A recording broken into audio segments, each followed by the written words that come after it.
This is the plaintiff, Ralph DeVito. He says he bought his son a used car from the defendant, and as it turns out, it's a piece of junk. The car needed a brand new transmission. He had to pay $2,217.60, and that's exactly what he's suing for today.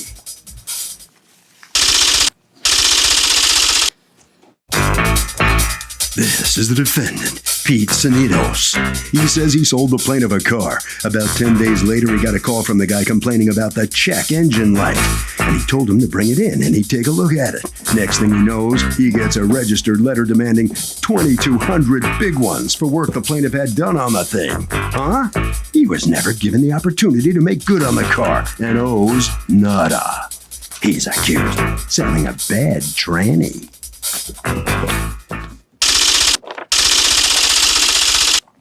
All parties, please raise your right hands. Welcome back to the People's Court. Next case in the docket, the plaintiff claims the defendant sold him a car that was actually just a piece of junk. The defendant says the plaintiff wants a refund because a stupid light went on the car. It's the case of, we have engine light, we have lawsuit.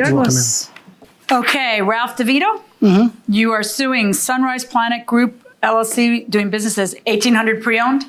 Yes. Represented here by Pete Senetos and John Senetos? Yes. Okay, and who's Pete? Pete and John. Yeah. All right, for $2,217.60, the cost to replace the transmission on an 06 Kia Spectra that you bought from them, correct? All right, tell me what happened. Good afternoon, Your Honor.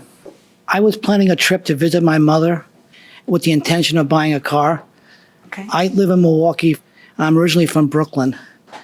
And I found a car on cars.com, and I bought the car. When you bought the car, what kind of warranty did you get on the car? There was no warranty on the car. They didn't give you one? No, they didn't give me one. Okay, so doesn't New York law require that you give a certain type of warranty depending on the mileage of the car? 60 days, 3,000 miles, correct.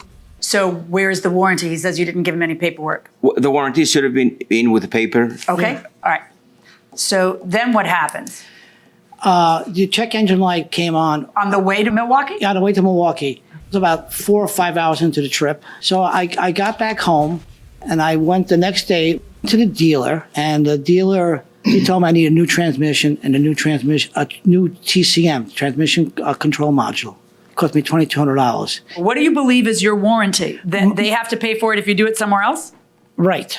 Why do you believe that to be the case? Because there's no way I can get back to New York. And what would your response to that be?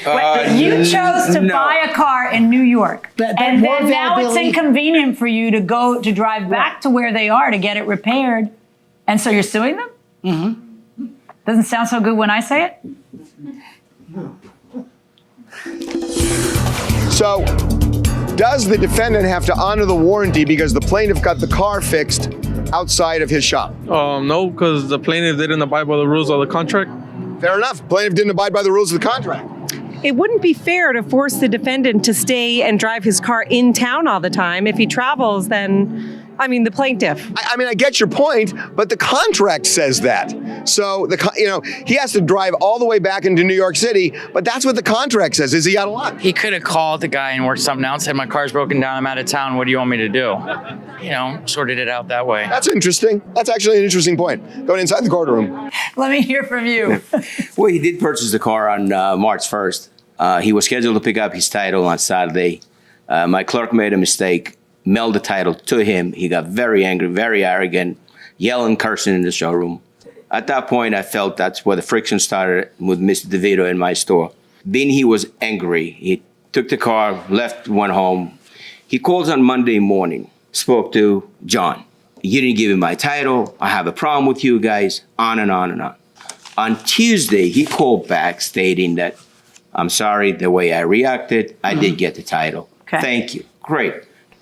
Not once he mentioned check engine light, transmission problem. There's no conversation. So far, we know nothing about the transmission. He called, when did he ask you? The second time after the title, he called. I'm sorry, my apologies, whatever the case may be, about the title. Oh, by the way, my check engine light came on. Not a problem. Have somebody take a look at it, but before you do anything, call us. The only thing we received thereafter, a letter stating that either $2,000 or I sue you, After we read the letter, guess what? We'll see you in court. There's no communication thereafter. Did you have a conversation with the son where he said, have it checked out and give us a call? The only thing he said was that, can you take it in? I said, how can I take it in? I live in Milwaukee. You're the one who handed in the New York lemon law. Did you read it before you handed it in? Right. Right. What's the bad part for you? The bad part is allow the dealer to repair it. Right. The dealer or his agent must repair, or if he so chooses, reimburse you for the reasonable cost of repair. That's within their discretion. Either way, whether it happened the way you say, which is you call them and you tell them I have a problem and they say, we'll bring it in, we're happy to repair it. Or if it happens the way he says, he told me he had a problem and I told him, well, get it looked at and call me. Either way, they're still acting within the law and you're asking for something that is not part of your bargain. So my verdict in this case is for the defendants. Thank Good you, luck. Your Honor. We'll see what the plaintiff has to say after losing this case. Step on in here. What's going through your mind here as you come out? It was a poor decision. Didn't it cross your mind when you bought a car 1,000 miles away from where you lived that this might happen? Yeah, it might happen. Did you learn anything from this? I learned get everything in writing. That's always a good rule. Okay, head right around the corner there. All right, come on in here.